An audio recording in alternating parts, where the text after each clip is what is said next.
as mens het die vermoë om baie vinnig te spring van een ding na 'n ander. Ons kan besig wees om nuus te kyk en dalk hartverskeurende wêreldgebeure meeleef, en dan net in 'n volgende oomblik kan ons onsself verlekker in van die slegste skindernuus van welbekendes. Jy en ek kan op 'n donderdag aand, soos die week wat ons gehad het, sit en daar's weer beerdkrag. En wanneer die beerdkrag verby is in Secunda, dan is die krag nog steeds af. En ons kan op WhatsApp groepe vir mekaar sê hoe sleg die munisipaliteit is en die verteenwoordigers nie hulle werk doen nie. En wanneer die krag aangaan, kan ons op daai selfde groepe die mees inspirerende boodskappe vir mekaar stuur. Ons het die vermoë om te spring van die een ding na die ander binne sekondes. Dieselfde spoel oor ook in ons verhouding met die Here. Ek wil jou terugneem na 'n week terug. Verlede naweek was Paasnaweek. En meeste gemeentes was propvol, groot feeste wat gevier is.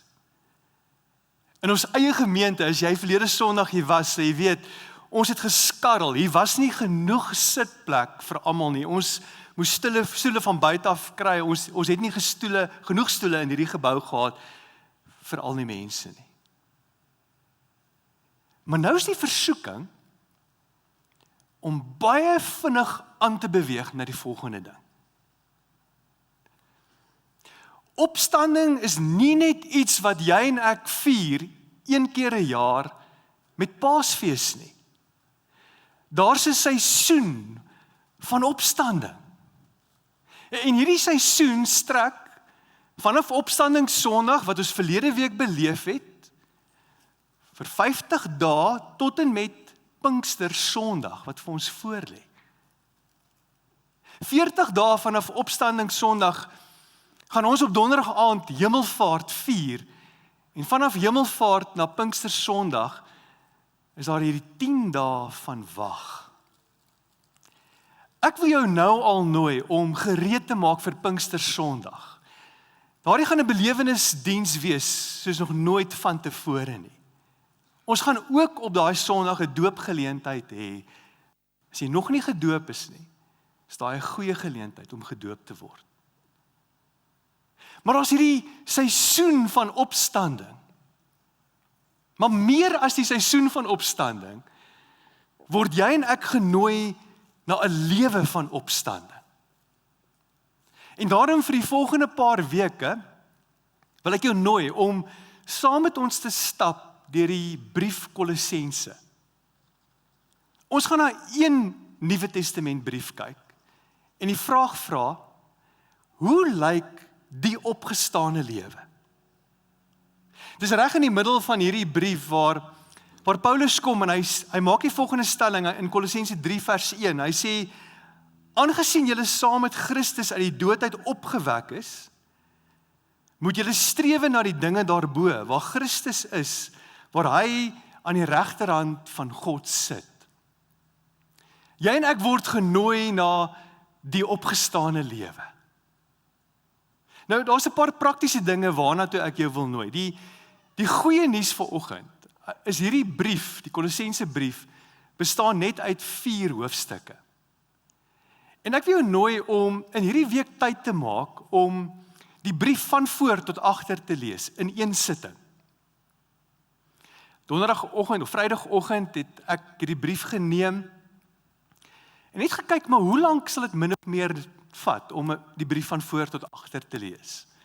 Ek is nie 'n vinnige leser nie. En dit was onder 20 minute. Dis minder as 'n episode van jou gunsteling reeks, van voor tot agter.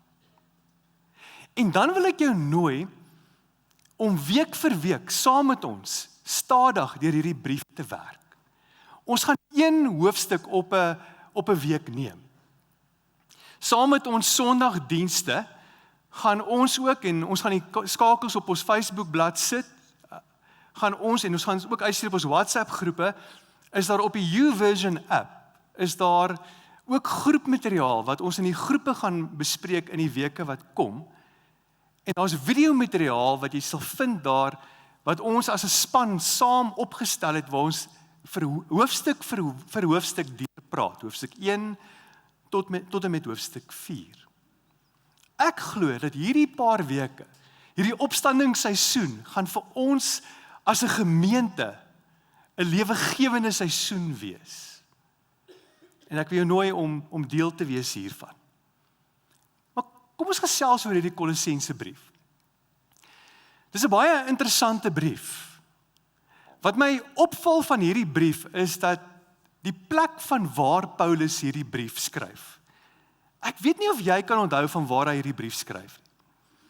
Kom ek sê vir jou van waar hy nie hierdie brief skryf nie. Hy skryf nie hierdie brief van 'n selfsorgwoonstel ergens langs die see nie. Hy sit ook nie langs 'n bosveld vuur in 'n ruskamp in die wildtuin nie. Paulus is ook nie in 'n skrywerskamer in 'n retreatsentrum nie. Hy skryf hierdie brief vanuit die tronk. Hy's in die gevangenskap. En nou skryf hy vir mense in die stad Kolosse en ook vir jou en my. Nou die interessante ding van hierdie brief en van hierdie stad is dat hierdie was een van die armste stede en gemeentes vir wie Paulus hierdie brief skryf. Hy het ongeveer 13 briewe geskryf in die Nuwe Testament. En nou skryf hy aan hierdie stad Kolosse. Nou Kolosse, daar's 2 ander stede baie naby aan Kolosse, Laodicea en Hierapolis. Maart maand, so die begin van Maart maand, was ek saam met 'n groep en ons het Kolosse gaan besoek. Of dit wat nog oor is van Kolosse. Jy gaan dit vind in Turkye. Nou die foto wat ek daar geplaas het, die een is die pad na Kolosse, en die tweede foto in die middel, is dit wat daar oor is van Kolosse. Hierdie stad is nog nie opgegrawe nie, daar's net een groot hoop. Mense praat van 'n berg, maar dis meer van 'n hoop, en dit moet nog opgegrawe word. En dan die derde foto, het ons as 'n groep onder hierdie berg of hierdie hoop gesit, en ons het hierdie boek Filemon gewerk, die Bybelboek, die kortste Bybelboek in die Nuwe Testament, 1 hoofstuk. Want Filemon het ook gebly in die stad Kolosse.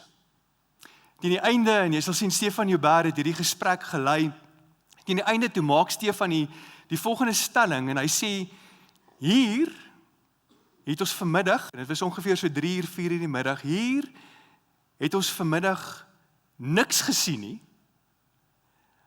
maar ons het ook alles gesien.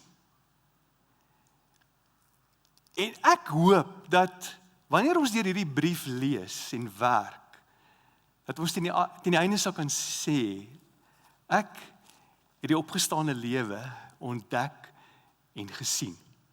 Nou hierdie brief, hoofstuk 1, dan begin Paulus met groete, hy groet, hy praat van hy en Timoteus is besig daar om te werk, en hy skryf, Timoteus het ook heel moontlik hierdie brief geskryf, fisies geskryf, Paulus het gedikteer, jy gaan teen die einde van die brief ook sien, dat Paulus maak melding hiervan, ons gaan weer terugkom die laaste week hierna. 'n man met die naam van Epaphras het hierdie gemeente gestig. Soos ek gesê het, Paulus was nooit self in hierdie gemeente gewees nie. En dan in vers 2 kom Paulus en hy begin en sê hy, genade en vrede vir julle van God ons Vader. Hy begin met 2 woorde. Genade en vrede. Paulus begin al sy briewe, al 13 briewe, begin hy met genade en vrede. Wat daarvan as ons, alles in ons lewe, kan begin met genade en vrede? Die eerste keer in die oggend as ek wakker word, as ek my vrou of my man sien, nie eerste woorde of gedagtes, ag nee, jy alweer nie. Maar genade en vrede. Wanneer ons kinders regmaak vir skool, en dankie tog, ons het 'n vakansieweek hierdie week, maar julle weet hoe gaan dit vroeg in die oggende, as jy moet regmaak vir werk en skool. Dis vinnig. Julle met die kleintjie, met die baba. Alles moet klaar gekry word. In plaas daarvan om te sê, kom, ons is laat, vinnig. Genade en vrede. Wat daarvan as jy vandag hier sit en jy's 'n keyboard warrior wat hou van sosiale media en Sekunda aan sy mense? Jou eerste woorde, genade en vrede. As ons by ons werkplekke instap, hier is soveel onderwysers hier onder ons, ingenieurs, skoolhoofde hier in ons gemeente. As ons by ons werkplekke instap, en ek weet, ons kan nie altyd dit hardop sê in ons werkplek, en in ons kantore nie, ons klaskamers nie. Maar as ek kan werk, en kan instap, en sê, genade en vrede. Dat wanneer ek frustreerd is, en ek dalk 'n draai moet maak by binnelandse sake, of by die munisipale geboue, genade en vrede. Julle kry die prentjie. Ons wêreld het 'n tekort aan genade en vrede. Ons wêreld is honger vir genade en vrede. Genade, die Griekse woord charis, onverdiende guns. Daai welwillendheid, daai vriendelike goedheid, vrede.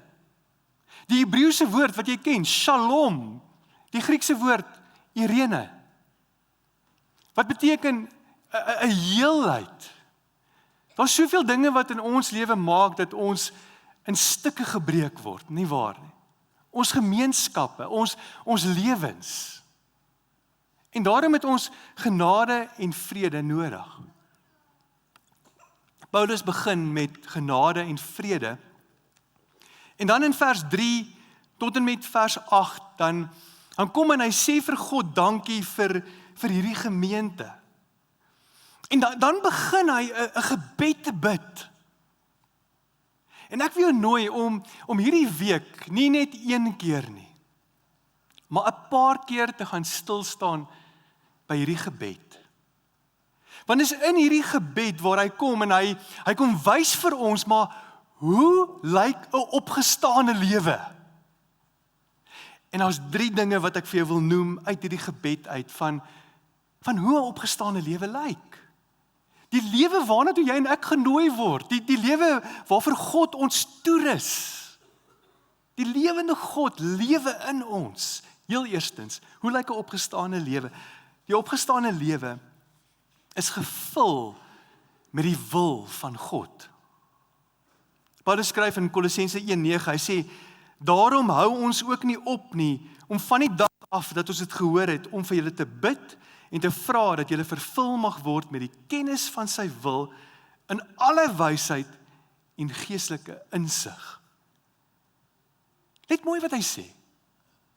Hy sê nie, ek bid dat julle 'n klein bietjie van God se wil kan leer ken nie.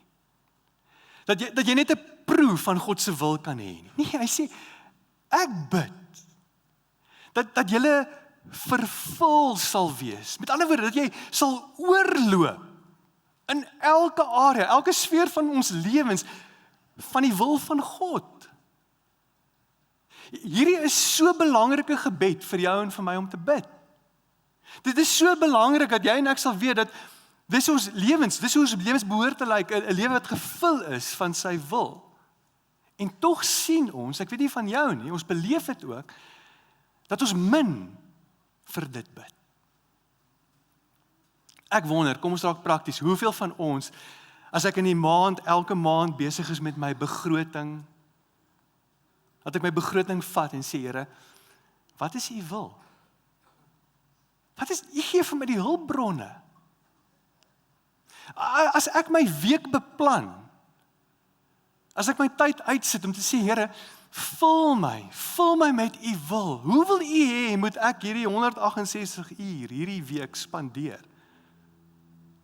As dit kom by die volgende tree in ons lewe, en ek weet, soos ek oor die gehoor kyk, besef ek, hier's van ons wat in verskillende seisoene is, hier's van ons wat studente is en besluit oor jou studies, hier's van ons wat leerders is, wat nog moet besluit, wat doen ek na skool?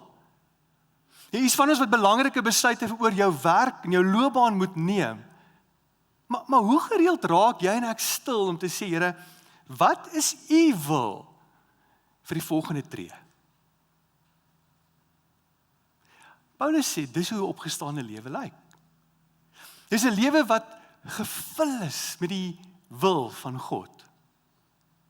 En soms is dit nodig dat die Heilige Gees sal kom en amper ons lewens, kan ek die Engelse woord gebruik, soos wat die GPS, Google Maps vir ons ook hierdie woord gebruik, recalculate. Net maandag met die vakansiedag, moet ons dogter terugvat Pretoria toe, sy studeer daar. Nou ons is nog nie in die omgewing, en ons moet uitvind, wat is die beste pad om te ry van Pretoria af terug Secunda toe. En ek weet, hier is nou van julle wat vir my nou na die tyd gaan sê wat die beste roete is. Dankie daarvoor. Maar nou ry ons met Google Maps. Julle ken Google Maps. Uit Pretoria oos uit.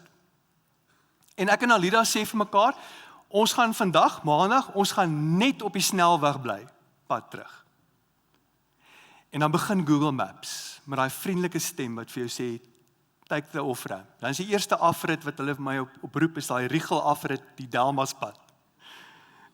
Nou hoor ek uit julle reaksie, moenie daai pad vat nie. En dan hou ons verby, want ons gaan nou bly op die snelweg.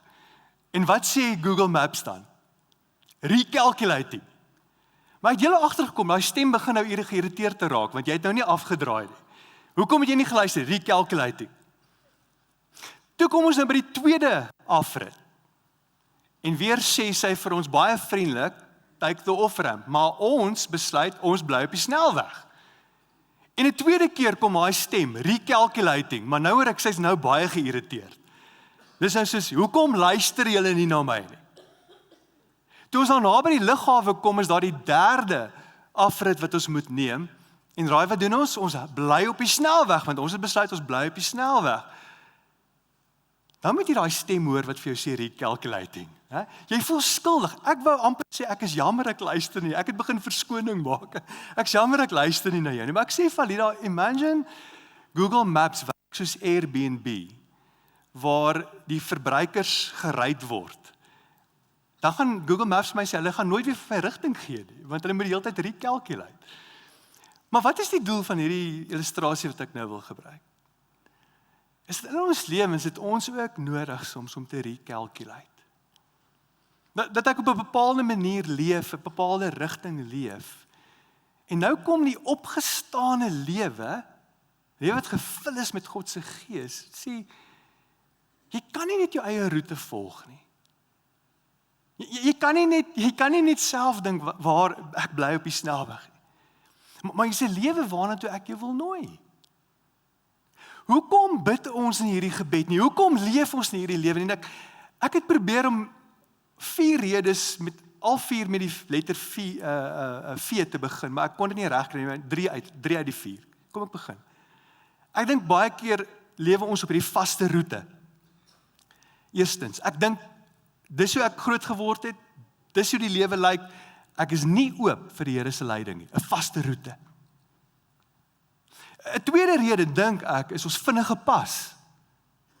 Hoor julle, ons leef teen so vinnige spoed en pas, dat ek net nie tyd het om stil te word en te hoor wat die Here sê nie.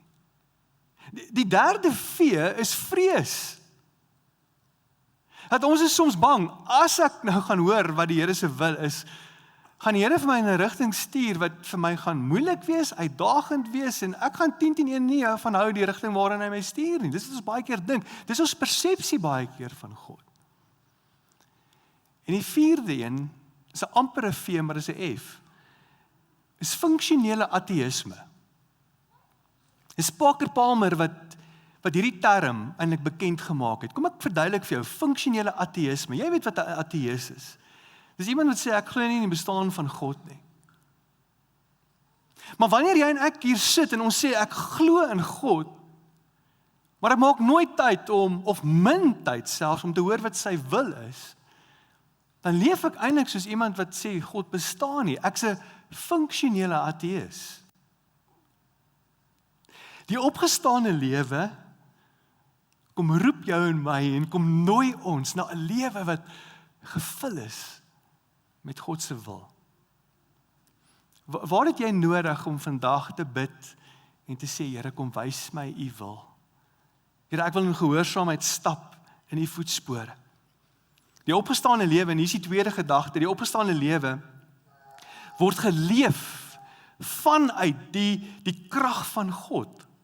Kolossense 1:11, hy sê ons bid, dat hy deur die krag van sy goddelike heerlikheid, julle sal toerus met al die krag wat julle nodig het, om in alle omstandighede geduldig te volhard. Kyk na die skrifgedeelte. Hy kom maak ons bewus van iets baie belangrik. Hy kom maak vir ons bewus dat jy en ek kom soms op 'n plek as mens, en dis wat Paulus van ons weet. Hy weet ons kom soms op 'n plek waar ons swak voel, waar ons voel ons het nie krag nie. Ons is nou in die begin van die tweede kwartaal, en ek seker daarvan, hier is meer as een van ons wat nou al sê, ek voel moeg. Dit was 'n harde eerste kwartaal, dit was 'n vinnige eerste kwartaal, het baie gebeur in die eerste kwartaal. En Paulus weet, dat jy en ek kom soms op 'n plek waar het voel, ons krag loop uit. En daarom kom hierdie Kolossense brief, en in die begin kom herinner hy ons, dat ons hoef nie staat te maak op ons eie krag en ons eie vermoëns nie. Maar 'n opgestane lewe is juis 'n lewe wat sê, Here, ek wil leef vanuit u krag, vanuit u hulpbronne. Dis asof hierdie brief kom en hy kom hervestig, eintlik sommer so in die begin, die eerste hoofstuk vir ons. Hy sê, kyk mooi, van waar kry jy jou krag? Jy sien, want ons kan baie maklik hierdie illusie hê van ons is kragtig, deur te kyk na wat ons het, ons netwerke, ons bankbalans, ons prestasies, ons posisie. En al hierdie dinge het die vermoë om jou te laat voel, jy's kragtig, jy's op 'n sterk plek. Maar dan kom selfs tye in ons lewe waar jou graad, jou hulpbronne, jou netwerke, jou niks gaan help nie.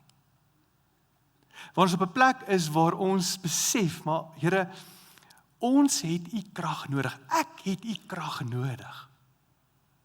Maar dit is baie interessant, as jy kyk na die skrifgedeelte, hoekom sê Paulus, het ons God se krag nodig? Hy sê, ons het God se krag nodig, om geduldig te kan volhard. Geduld en volharding. Dus Eugene Peterson wat die message parafrase saamgestel het, hy maak die volgende stelling oor jou en my lewe. Hy sê, we live in an impatient, shortcut, addictive culture. Dink gewoon na die 3 woorde. Impatient, shortcut, addictive culture. Ons is ongeduldig. En as jy dink, meeste van die moeilikheid wat mense beleef, is as gevolg van ons ongeduld. As jy gaan kyk na die wortel van sonde, gaan dit baie keer oor ons ongeduld. Ek wil iets hê en ek wil dit nou hê. Daai kort paaie wat ons soek, daai verslawende kultuur waarin ons leef en wat ons beleef, soveel dinge waarin ons net verslaaf raak. En nou kom en hy sê, jy en ek word genooi na 'n lewe waar ons nie hoef staat te maak op ons eie krag nie, op ons eie vermoëns nie, maar op God se krag. Jy sien, die opgestaane lewe kom en hy kom nooi ons en hy sê, maar bou jou lewe, bou dit op die wil van die Here. Tweedens, kom leef vanuit die krag van die Here. En dan derdens, hier is die laaste gedagte, dat 'n opgestaane lewe word gekenmerk deur blydskap en deur dankbaarheid. Kolossense 1 vers 12 sê, terwyl julle met blydskap altyd die Here dank, dat hy julle geskik gemaak het om in die erfenis van God se mense te deel. Die erfenis wat wag vir mense wat volgens sy wil lewe. Die opgestane lewe word gekenmerk deur vreugde en deur blydskap. As ek dink aan die opstanding, dan dink ek dat hierdie is 'n seisoen van blydskap. Ons kom nou net uit 'n seisoen uit, 40 dae voor Paasnaweek, die tydperk van Lent, wat 'n vas tydperk was, waar mense seker dinge opgegee het. En Jesus Christus staan op uit die dood uit. En nou nooi hy ons nie na 'n vas tydperk, maar na 'n feesseisoen, 'n feestyd saam met hom. Dis wat die seisoen van opstanding is. Dat Jesus kom en hier is die wonderlike ding, ek het dit laasweek ook genoem, dat met opstanding Sondag, het hy nie hierdie groot byeenkoms en hierdie groot feesviering bravade nie.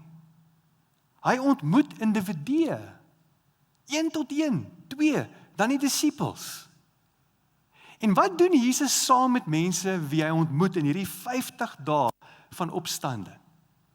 Weet jy wat staan uit? Hy eet saam met hulle.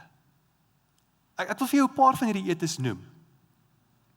Op opstanding Sondag, die belangrikste, grootste dag in die heelal se geskiedenis, stap Jesus 12 kilometer saam met 2 disippels, wat hulle geloofstasse gepak het, hulle rug gedraai het op Jerusalem, en teruggaan na 'n dorpie naam van Emmaus. Jesus kon enige plek gewees het op daai dag. Hy kies om dit te spandeer met 2 mense wat wil opgee, wat hoop verloor het. En kan jy onthou, die aand toe hulle in Emmaus kom, wat doen Jesus saam met hulle? Hy eet saam met hulle. Hy breek brood saam met hulle. En is daar waar hulle oopgaan en hulle besef, dis Jesus wat saam met ons is. Jesus verskyn tussen sy disippels wat hulle self toesluit in die boefretrek. Hulle is bang, want hulle lewens gaan nou volgende geneem word, 10-10-1. Hulle is in vrees, onsekerheid. En Jesus verskyn tussen hierdie disippels. Wat doen hy saam met hulle? Hy eet heuningbrood saam met hulle en vis, om vir hulle te bewys, dis hy wat saam met hulle is. Hy fees saam met hulle. Jesus is langs die see van Tiberius, saam met Petrus wat opgegee het. Hy het so sleg gevoel. Paasnaweek was vir hom die aakligste naweek van sy lewe. Hy het Jesus verloon. Hy het weer teruggegaan na sy ou beroep, hy wou weer gaan visvang. Jesus ontmoet hom op daai klipprige strandjie langs die see. En wat doen Jesus saam met die disippels? Jesus braai roosterbrood en vis. Hy braai saam met sy disippels. Hy fees saam met sy disippels. En dis in hierdie seisoen dat hy vir jou en my ook nooi en hy sê kom fees saam met my. Dat opstandingsseisoen is 'n seisoen van blydskap. Natuurlik beteken dit nie dat alles gaan net maanskyn en rose wees in ons lewe nie. Natuurlik. Ek het hierdie week langs 'n bed gesit. Sy oom met sy laaste asem die aand uitgeblaas het, Dinsdag aand. Hoe sê mens vir daai familie leef blydskap? Een van ons bedieningsleiers, Pastor Ruben, sy pa is ook hierdie week oorlede. Ons beleef dood, ons beleef verlies. Ons beleef soms uitdagings. Maar dan sê hy vir ons, waarop is hierdie blydskap gebaseer? Gaan lees Kolossense. Hierdie blydskap is nie gebaseer op dit wat ons rondom ons beleef, wat ons het nie. Vers 13 en 14, en hy sê die volgende, ek sluit hiermee af, hy sê, hy het ons verlos uit die mag van die duisternis en ons oorgebring onder die koningsheerskappy van sy geliefde seun. Deur die seun het ons verlossing verkry, naamlik die vergewing van sondes. Dis omdat Jesus Christus vir ons gesterf het en omdat hy opgestaan het, dat jy en ek, ten spyte van die uitdagings wat ons beleef, steeds 'n lewe van dankbaarheid en van vreugde kan beleef. Daar's 'n baie bekende preektema oor Paasnaweek. It's Friday, but Sunday is coming. Kan ons daai tema 'n bietjie verander? It's Sunday, but Monday is coming. Dis Sondag Jesus Christus het opgestaan. En daar's 'n maandag wat aanbreek. Die vroeë kerk het dit genoem die 8ste dag wat aangebreek het. Dat jy en ek word genooi om nie net opstanding een keer 'n jaar op Paasnaweek te beleef nie. Nie net te vinnig aan te beweeg na die volgende ding nie. Maar ons word genooi na die opgestane lewe. En dis nie net 'n uitnodiging om van te weet nie, maar dis 'n uitnodiging om te aanvaar en te sê, Here, ek begeer hierdie lewe. Ek wil hierdie lewe leef en stap saam met U.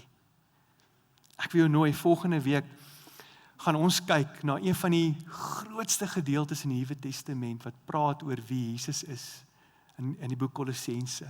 Moenie volgende week mis nie. Ons gaan ook saam nagmaal gebruik en ons gaan werklik sien wie Jesus Christus is. Kom ons sluit ons oë en dan bid ek vir ons saam.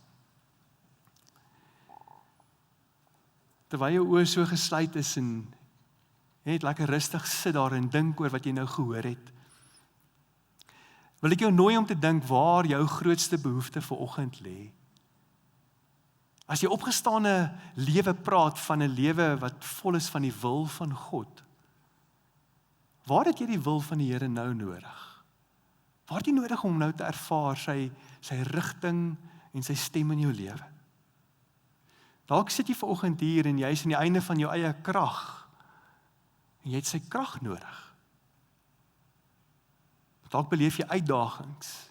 Jy het nodig om te weet, wat is dit om blydskap en dankbaarheid te ervaar te midde van uitdagings? Kom ons maak ons hart oop vir dit wat die Here wil doen.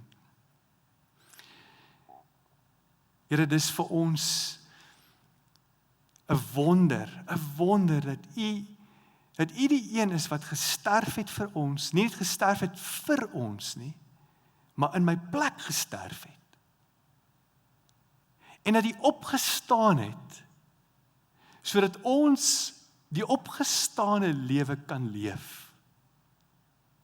Dis een van die briewe van Paulus waar hy ook sê dat dieselfde krag wat vir Jesus Christus die dood het opgewek het, leef en werk nou ook in julle. Dankie Here dat U ons roep en toerus vir die opgestane lewe. Dankie dat U vanoggend rigting gee waar rigting nodig is. Dankie dat U vanoggend vul met krag waar ons aan die einde van ons krag is. U vul ons ook vanoggend met blydskap en met dankbaarheid ten spyte van die uitdagings wat ons beleef. Ons eer U en loof U in Jesus naam. Amen.